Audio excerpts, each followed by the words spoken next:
Welcome to Pisic Pack, David here, and I'm so happy because autumn is officially and properly here. Now autumn has got to be my favourite time of the year, both for photography and just for life in general. Like, it's not too hot, it's not too cold, and the sun rises later, so you can wake up at a reasonable time to enjoy it. And it never gets too high in the sky either, so the general just overall lighting situation throughout the day is just better. Like, it's overall just less harsh, and of course the leaves turning from green to a golden orangey brown and yellow just makes any and all photos just unarguably and objectively better. So today I'm going to help you make the most of this beautiful season and show you how to take your photos from this to this.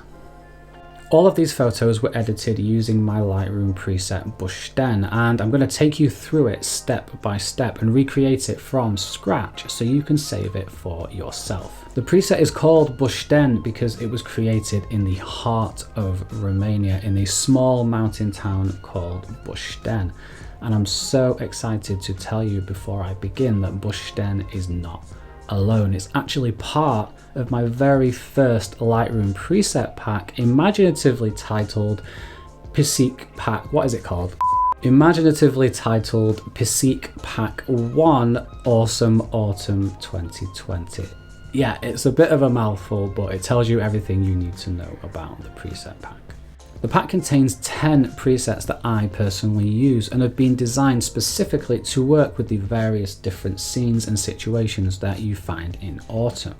And because you guys enjoy mobile phone photography so much, I've ensured that they work perfectly with mobile phone photos as well. In fact, some of them were created in Lightroom CC on this very iPhone XR itself. So don't worry, I'm not abandoning mobile phone photography. In fact, I'm still more than ever all about that mobile phone photo life. Now the pack isn't available yet. I'm still putting the finishing touches on it. In fact, I've just come back from Scotland where I've been doing some final quality control, and I've been testing out each one and just ensuring that they're all as good as they possibly can be. So when everything is ready, I'll have a full video just going through each one, letting you know how to get the most out of them, and just give you some general autumn photography tips as well to ensure you get the most out of this beautiful season.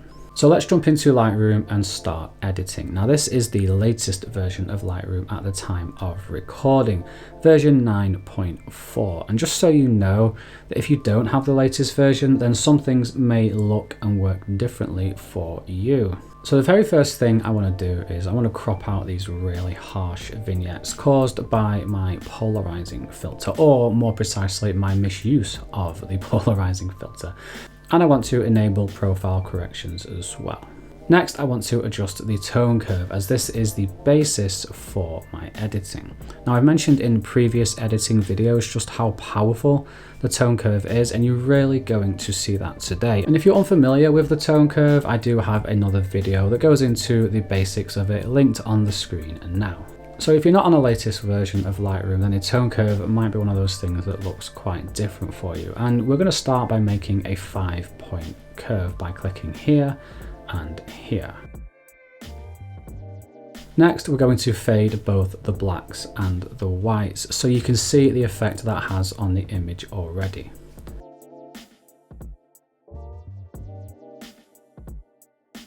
We're then going to deepen the shadows ever so slightly and bring the midtones up, and again ever so slightly to the darker side of the histogram. We're going to leave the highlights where they are, but just so you can see, this is what happens if we move this point. We can make the highlights pop, or we can dull them completely. And just be aware that as we go along, your image may look very different to mine. Your highlights, for example, might look like this to start with, and if that's the case, you may have to make different adjustments to your image. I'd recommend waiting until the end and then seeing what needs to be done. Next, let's move over to the red channel, and we're going to start by making a 6-point curve this time, and this will be the trickiest bit of the whole editing process. What I'll do is I'll just make the adjustments and then pause and talk you through them so you can catch up.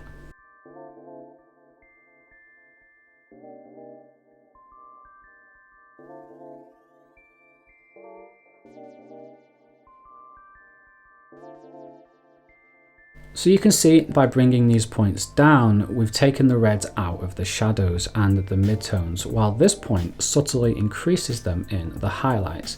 And you can see a lot of tone curve editing, especially RGB tone curve editing, is very subtle, and even the slightest adjustments can have a massive effect on your image.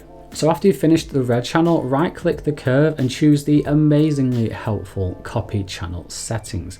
What a blessing this option is. Then go over to the green channel and paste the settings in there.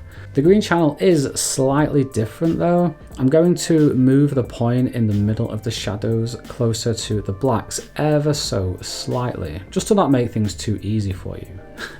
Next, you can paste the settings again into the blue channel, and yes, there is another very slight adjustment to the point in the middle of the shadows. Onto the basic panel, and we're going to leave the white balance. I think it's okay where it is, but if yours is too hot or too cold, you want to consider adjusting that, as like the tone curve, the white balance can massively affect the look of an image. So for exposure, I'm going to brighten the image slightly less than half a stop at plus 0.30, and that's it for the tones.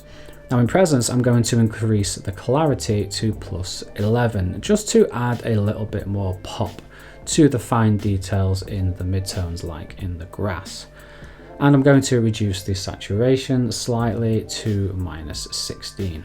Let's move on to the HSL/color panel, and this is where that distinctive orange autumn look is going to happen, and it's less about the orange slider itself and more about the yellow and the green. So we're going to bring both of those down to -100. Now bringing these two sliders down to -100 is definitely an extreme move, and it can just, some images will probably just fall apart completely at this point and just look like complete garbage. And if that's the case, just see out the HSL bit and then fix any issues that you have at the end of it. So let's bring the aqua up to plus 47, which doesn't really affect this image in particular. And we're going to bring the blue down to -22. And that gives the sky a more pleasing tealy autumn look. Up next is saturation, and we're going to bring those lovely teal toned blues down to -65, but don't worry, the sky will be back, just bear with me. And we're going to bring those pesky purples down to -67, which again doesn't affect this particular image too much.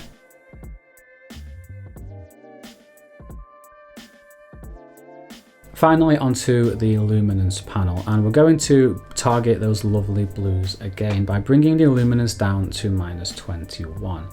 Now this is a perfect example of how presets aren't a one-click editing solution, and you'll often have to make other adjustments on top of the preset as well. And with this image, I want to make an adjustment to the blue saturation slider just to bring back that crisp autumn sky. And now is the perfect time for you as well to make any adjustments that you need to any of the HSL sliders. Cool, okay, onto another really important yet often overlooked panel in the editing process, and that is split toning.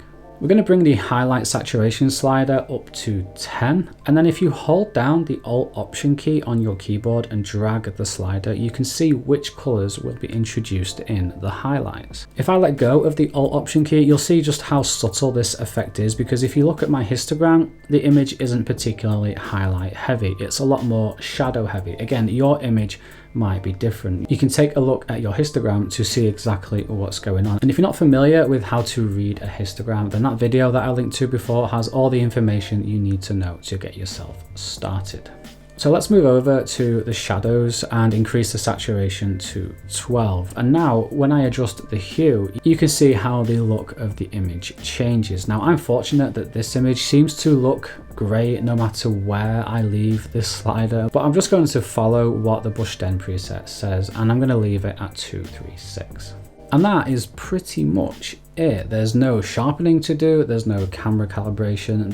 The one more thing that the preset has in it is a -10 vignette in the effects panel, but when I apply that vignette, it just makes, I think that makes the image look worse. So I'm going to leave the vignette. So how did you get on with my Brush Den preset? Did it make your picture look great? Did it make your picture look absolutely terrible? Either way, let me know in the comments below. And if it did make your picture look great, fantastic. Share it on Instagram and tag me. And if it didn't make your picture look so good, then leave a comment below and let me know what went wrong, and I will help you fix it and help you make it better. And that is all I have for you today. Take care, stay curious, and Aussie Buna.